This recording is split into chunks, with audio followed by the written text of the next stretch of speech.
Lára ìmọ̀ kan eléyìí tí ó lágbára ní ìkùnà láti fi ọgbọ́n sí ìṣesí wa. Gbogbo wa la rí wípé ó ń ṣẹlẹ̀. Gbàgbé àwọn ènìyàn tó kù. Àwa ń kọ́. A rí àwọn ènìyàn tí wọ́n parí ẹ̀kọ́ tó lágbára jùlọ nílé ẹ̀kọ́ gíga Islam.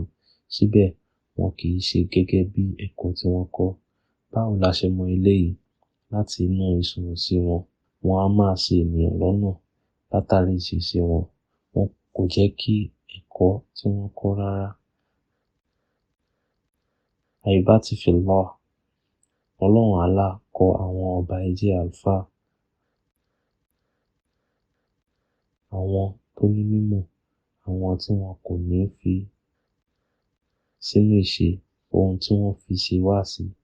Ọlọ́run wípé nínú Suratu Al-Baqarah abala 44, Atamuruna an-nasa bil-birri wa tansawna anfusakum wa antum tatluna al-kitab afala taqilun. Tó túmọ̀ sí, kí ló dé tí ẹ fẹ́ràn kí ẹlòmíràn ṣe dáadáa, tí ẹ sì gbàgbé láti ṣe dáadáa fúnra yín nígbà tí ẹ ń ka ìwé Ọlọ́run. Síbẹ̀ ẹ tún ní ronú.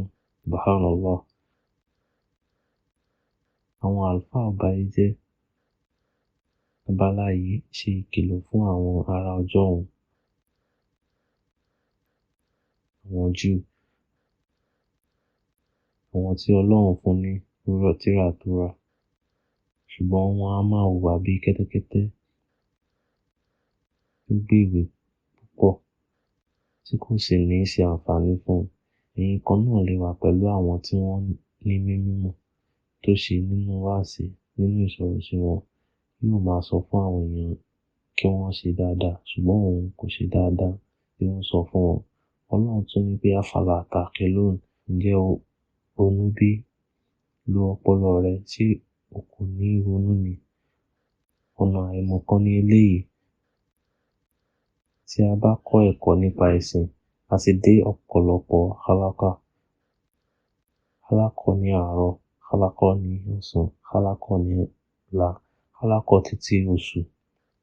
Ṣùgbọ́n ṣé ò ń mú gbogbo rẹ̀ lò?